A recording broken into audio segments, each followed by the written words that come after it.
Welcome back to another episode of Profitless on Purpose, the nonprofit podcast that focuses on all issues nonprofits from an accountant's perspective, and not just one accountant. I'm one of your hosts, AJ Wheeler. We also have Mark Pallardy. Hey, everyone. Lisa Sheldon.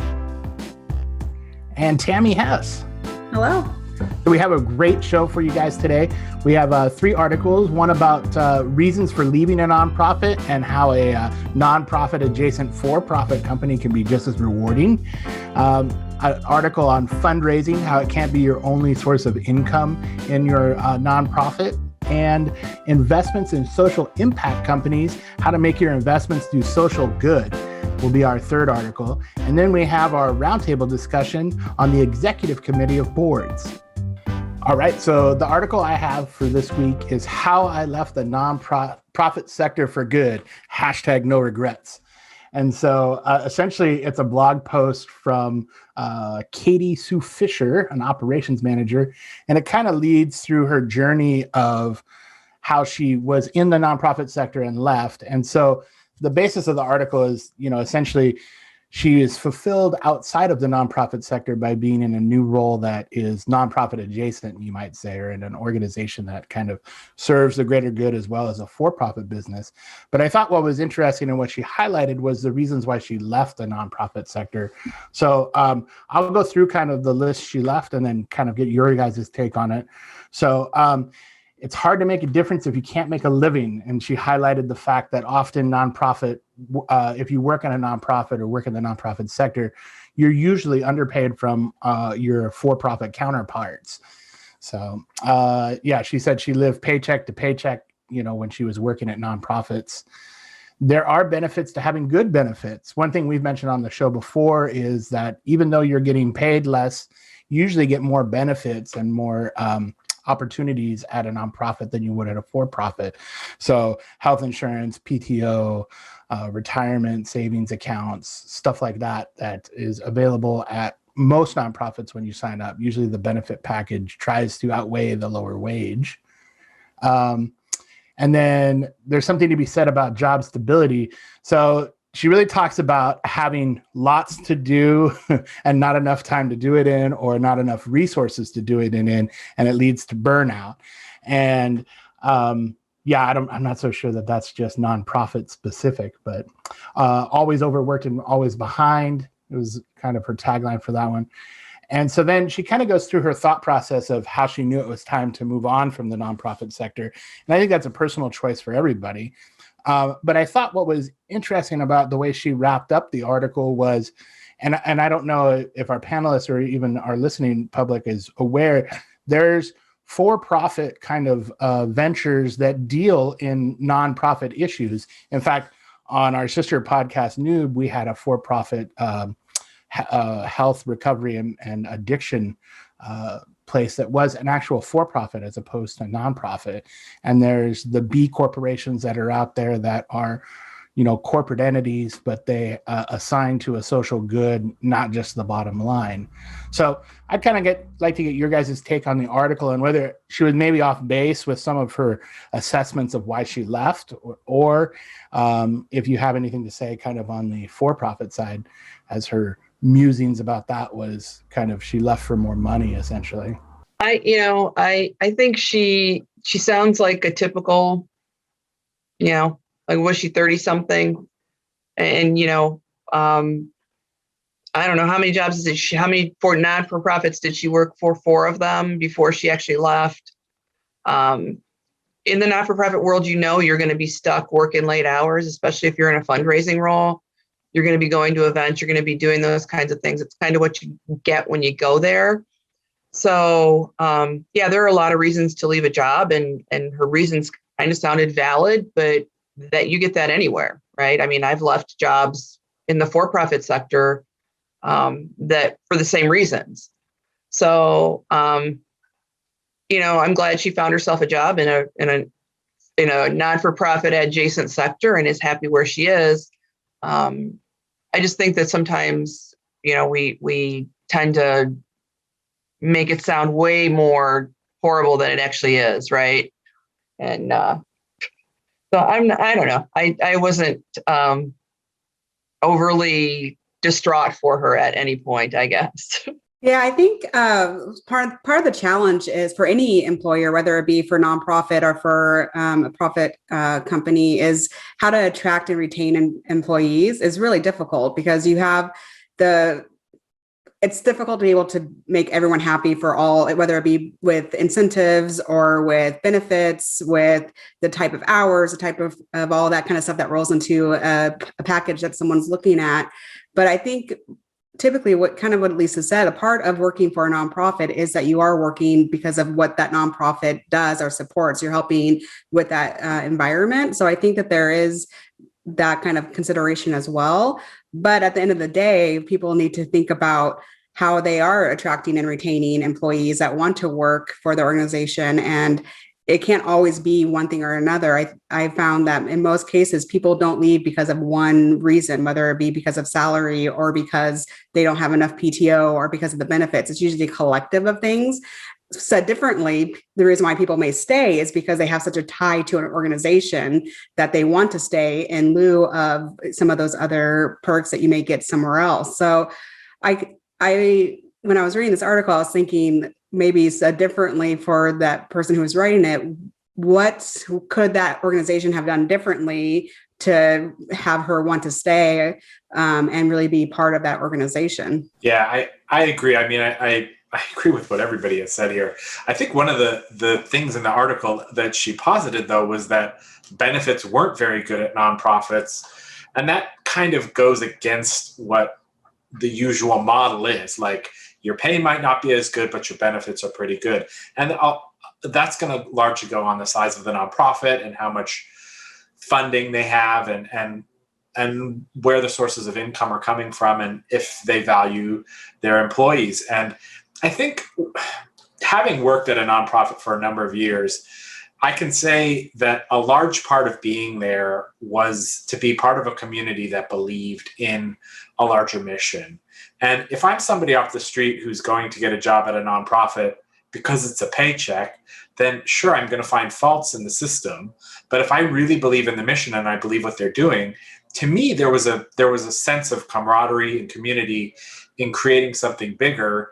And there was, from my background, where I had worked at a tax firm where it was all about the bottom line, it was all about saving clients money, it was all about doing tax returns so that people pay as little tax as possible, and then going into an environment where, oh yeah, our goal is to serve the most people and to make the world a better place. I can tell you which one I slept better at night in. So there's other things besides monetary compensation. And yeah, if you're young and you're up and coming and you're trying to build a future, that might not be the right fit for you because you still have some life to live. But nonprofits can be a very satisfying place to work. And sometimes that makes up for the monetary shortfall, if you will. Lisa, you have another article for us? I do. So this one's from the Nonprofit Times, and it's actually it is an op-ed kind of piece. And it's interesting. So it talks about how leaders of nonprofits are taking all this, they're taking all the accolades for all these fundraising increases, right? We've all gotten, during 2020, we've all gotten increases in funds and donations. And on the other end of that, I think that it said somewhere in here about 926,000 jobs were lost. So part of that is that fundraising is one piece of the pie in that whole equation. And, because of that, all that extra fundraising didn't save any of those jobs. So they're saying there's two main fundraising and management lessons that can be learned.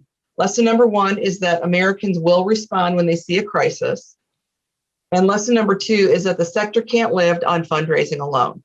And so that was basically the premise of it, is that they're saying that basically people are looking at things and people are willing to pay $5 more for the pizza delivery or for curbside pickup for pizza during this pandemic because there's a value there. They're seeing some value, and we have to add some value into that into that fundraise or into that service equation, right? It talks about services to the community and basically, who is able to pay just a little bit more or willing to pay just a little bit more to get that service, whether it is, for not just anybody in general who's receiving the nonprofit service, who's going to be willing to pay a little more. And it does speak to that. It just says that, not-for-profit fundraising is 25%. How are you going to get to that and keep jobs when you're not raising money in other areas? Yeah, what really stuck out to me was that 25% in the article, Lisa. And I think, so much of the time there's so much time and effort put into fundraising in an organization. And I think, organizations really need to take a hard look at what their ROI is on the time investment and the amount of money that comes out of fundraising events, especially events, but also campaigns, and how sustainable that money is as compared to, as we've talked about on the podcast before, offering a service or a fee for service arrangement or an offering that is needed in the community that can be charged for, either through a government grant or a county grant or through simply having services available for people. So I think, defining what you're doing and having a unique offering isn't just for-profit, kind of businesses. I think it should be the main focus of what your mission and goals are in a nonprofit, and well defining those and making sure that you have diverse revenue streams in a nonprofit is vital, because you don't know when one well is going to run dry from your income. So I think having, multiple things in place and working on those and really taking a hard look at how much time and effort is spent in the fundraising kind of area, I think is vital. Yeah, I think I agree, AJ, and that 25%, I kept coming back to that, like, that seems really low, right? I mean, I guess if they're narrowly defining what fundraising is, like if it's a fundraiser, but it seems like a lot of what the development department does, teaser, we'll be talking about that next week, is raising money. So how are they defining this 25%? But I'll just speak anecdotally to this because the pandemic really shifted and changed the way organizations operated. So, for example, local museums or concert venues or other places that might be run as a nonprofit just couldn't open their doors. And if that's part of the revenue coming in, there's no way to make up for that. You can have a fundraiser online, but you're certainly, like the symphony or other cultural organizations. I am actually affiliated with a nonprofit bakery. Well, we couldn't get the bakers in. It's a work job training. And this was a vulnerable population, and we couldn't get the bakers in there to bake cupcakes. So as a result, our revenues went way down, and fundraisers sure helped. But I can see how this job layoff situation occurred. And, we can only hope that things shift as society opens up again. But there's no making up for some of this revenue when, there just isn't the possibility to function in that capacity. What do you think, Tammy? Yeah, I would also agree with what everyone's saying. The other thought that I had too on this is to the point of where you are, if let's say you did get the fundraising money in, but part of what that money is used for is to provide services, or like what you had an example of the bakery, and you cannot have people working in that capacity. What does an organization do with that fundraising dollars? Because if they can't employ someone to do the work in order to be out working with the community, if the community is shut down, then could they still pay for their payroll? And then does that align itself with what the fundraisers or the people who are donating thought the money was to be going towards? And I think you're right. It's the communication of like how the money is used is very key, because one may say, I'm donating for this organization because of the service that they're providing. If they can't provide the service, then they may have had to let people go or lay people off because they couldn't functionally do the work because of the restrictions. So I'm not quite sure how that can be resolved or fixed in that sense. Yeah, I think really good points there. I think, kind of the fundraising stopgap for a lot of those people, when services and, products weren't available, I think. But if you're just relying on the fundraising, right, it's kind of unsustainable. So, Mark, do you have our next article for us? You bet. This is from the New York Times. It's called An Argument for Investing Where the Return is Social Change. And this is a little bit nonprofit adjacent, but I wanted to kind of bring it to the table because I thought it was interesting. When somebody is service oriented or kind of interested in giving, there seems to be, especially in the wealthier class, they donate large sums of money to a nonprofit. But when it comes to investing, it's often seen as a bad investment to invest in socially conscious investments solely because they don't have the return or on investment, or that's not how you spend your nonprofit money. You make your money in the stock market, and then you take those piles of money and put them into the nonprofit afterward.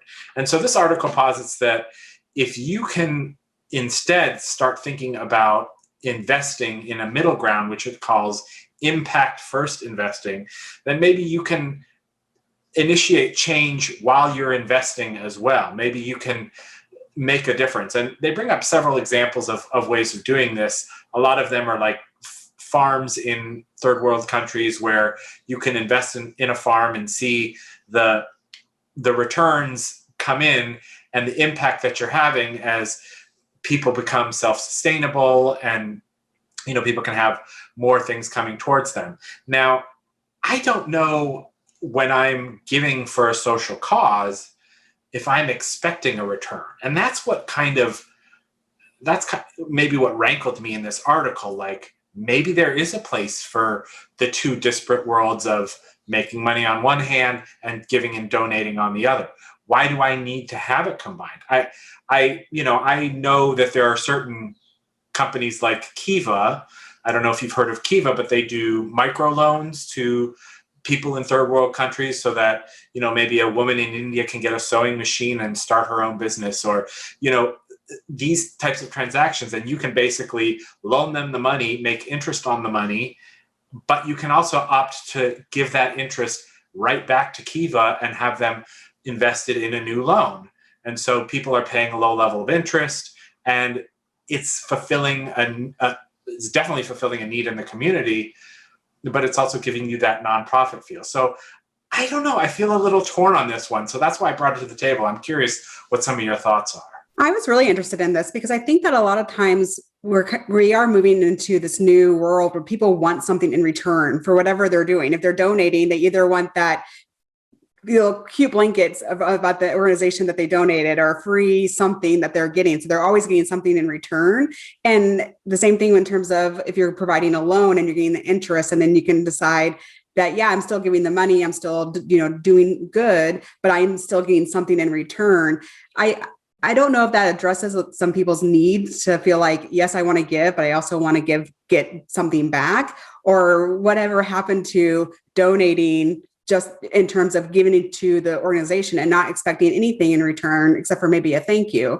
But I do think that more people are leaning towards that because it's filling both their kind of buckets, their bucket to give and their bucket to get back. I agree with that, Tammy. I kind of liked the idea. I thought about it as, if you're going to take a portion of your portfolio and decide I'm going to invest it in these impact organizations, and maybe I'm not going to have the money now to make a big impact on an organization, or to give a big financial donation to an organization this year because I haven't had the money coming in and out, right? But potentially that money's going to be there, and that organization is going to be able to use that money for the longer term, right? They're going to be able to reuse that money. So if they're making loans, they're getting money back in, but they still have that foundation of money that they're able to use as an investment in them for a longer term. And so I may not be making that much money on the back end, but I feel like you're giving something then every year as long as you're holding that investment. And so it seems like it's kind of a different way to look at it, but it's kind of I kind of am interested and a little more intrigued by these, and I'm going to have to look into these a little deeper because I think it may be something I end up doing pretty soon too. Well, AJ. Yeah, I thought the article triggered something different for me. I was thinking more along the lines of like, I think of like the investments that are held for like rainy day funds or like reserves in nonprofits, and having other options to direct your investments to match your social your organization's mission and vision, and having alternatives that like, so usually those investments are put in like the S&P 500, or if you're like environmental organization and you have a reserve fund that's invested in stocks or mutual funds or something like that, and then it's invested in kind of coal and oil, you're kind of defeating the purpose of your mission. So I found it interesting that there's these available investments that you can make in for-profit entities that you can get a return on, that might be an investment vehicle or like an alternative for nonprofits that have investments and are able to direct them towards something that's like viable. So I thought that was an interesting kind of addition when I was thinking about it. Yeah, I like that thought, AJ. I mean, there's also the fact that when you're investing in a nonprofit, right? Most nonprofits aren't listed on the market and they're not benefiting from stock investments. So if it's an interesting, like Lisa was saying, it's a really interesting choice that you can make with your stock portfolio. And you might even make that decision like, well, should I invest heavily in some of these impact related stocks now, or should I bequest something after I die to a company, to an organization that doesn't have stocks, and isn't going to be impacted by this. So, but I really, AJ, really like that idea of if you are a socially conscious organization and you want to be aware and be mindful of where you're putting your money, in your reserve funds or even your endowments that might be growing, putting it somewhere where it's actually going to match the mission you have seems part of the mission that you're going for. So it's a deeper topic that, maybe we'll touch on sometime in the future as these grow and as we explore more. I think our topic today is going to be introduced by Tammy. Right. So today we're going to go into a deeper dive in the executive committee of a board. So you have a board and then they have a smaller committee called executive committee. And typically that consists of the board president or the vice president, the treasurer, the secretary, the officers of the board. And they tend to meet on a more regular and frequent basis and with the executive with the executive of the committee or of the organization. So their duties can range quite a bit. And what I've seen for most boards, it's almost a subcommittee of the board that can act on behalf of the board in some situations, make decisions if they in between board meetings. But they also can do the hiring and compensation review of the executive of the organization, but they can also do quite a bit of things. And I was wondering if I could get your guys' feedback in terms of how you've seen the effective use of an executive committee within a board. I think it's one of the rare occasions, I think, in a board and organization relationship where they can have the executive committee can have the most effect, I guess, on the planning and direction of the organization itself. I think it's it's the closest kind of link between the organization and the board.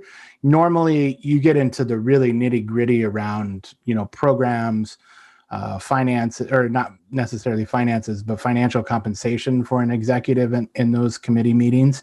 And then I think you also kind of iron out, other board, I guess, issues, you know what I mean? Like with board personnel or, usually candidates for board members and stuff during those meetings. So when I've seen them be most effective is when they're concentrating on things that are kind of above, I know pay grade because everybody's working for free, but above the pay grade of a general board meeting. So like things like the executive compensation or the review of policies and procedures, or, the mission, or often budget sometimes falls into that as well, like presenting budgets or, full-blown financials can, if they don't have a financial committee, can land in an executive committee's kind of lap. So It's very flexible and kind of, there's not a, I don't necessarily know there's a checklist of stuff that they do, but I would say it's probably, if you had a rule of thumbs, things that are above, the minute detail above what you would bring to like a board meeting, I guess. Yeah, and I would say I look at the executive committee as somebody who kind of, when operating optimally, has oversight, right? They're the ones who are kind of sitting there making the decisions and helping the executive director often to point in the direction that the mission, vision, and values of the nonprofit are geared towards, because the executive director can sometimes get caught up in the weeds and get caught up in the day-to-day operations, where the board is going to be keeping in mind, like, is this initiative, is this fundraiser, is this whatever it is, actually working towards our mission and what we're here to do. And so when they're really humming, I think it's fantastic. On a side note, I'll also say, as an accountant, if we have accountants out there listening, which I imagine many of you are, you will be asked to be a treasurer on a board multiple times, because just the nature of nonprofit boards, they always want somebody who knows how to do numbers, because often they don't want to look at financials, they don't want to think about financials. And so as an accountant, I probably get asked 3 times a year if I want to be on different nonprofit boards as a treasurer. And you get to make that decision if you believe in the mission and you want to do that. But it's a very rewarding experience, but it's also tricky, because you have to kind of walk that line of fiscal responsibility, as well as making sure that the mission and the needs of the organization are being met. Yeah, I mean, I don't really think I have all that much to add to this. I think you guys have pretty much hit the nail on the head. I was thinking, one of their things is policies and procedures, and they've got to make sure that those are all, again, in alignment with their mission, vision, values, setting strategy, right? Let's go back and set the strategy for, the next 5 years and figure out where the organization is going and where we're headed. And they're the ones that see that. They're the ones that, come up with that strategy, but they aren't the ones that implement the strategy. So those were the only other things I could think of. I mean, you guys have pretty much hit everything else I could think of. Let me throw a question out there. Do you think that does every board have to have an executive committee who meets on a regular basis? I don't think so. I don't think, if it's a small enough organization and the board is only 5 or 6 people, why would you have an executive committee? I mean, most of your executive committee is already in your board meeting. So, I mean, maybe for some personnel issues and things like that, where you don't want the whole board involved, but I think for other reasons, if the board is small enough, I don't think that you necessarily have to have an executive committee. I think you, by nature, have an executive committee, but whether you have to have separate meetings is kind of a different thing. I mean, I know, on the small board I serve on, we don't necessarily have separate meetings, but there are certain things, signing of contracts, setting up bank accounts, those sorts of things where you need signers or other pragmatic pieces. You have to have an executive committee to at least point to, when you're, going for a grant, who your board president is, who your secretary is, who your treasurer is, et cetera. So, I mean, I think those 3 positions, and then also you have to have a good secretary to keep minutes. If you're not paying somebody outside to keep minutes, then that person has to be somebody who's organized, who's going to distill what's happening in the board meeting down to a very specific function and role, and then also record all of the motions. I mean, we could get into Robert's Rules of Order and some other podcasts, but somebody who's going to track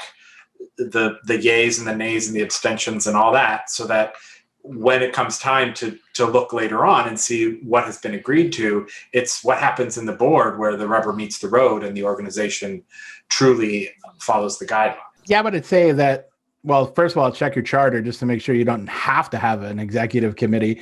But I would say, and I would kind of play off what Lisa said, I think it's size dependent, right? If you have, and I don't necessarily mean the size of the organization, I mean the actual size of your board.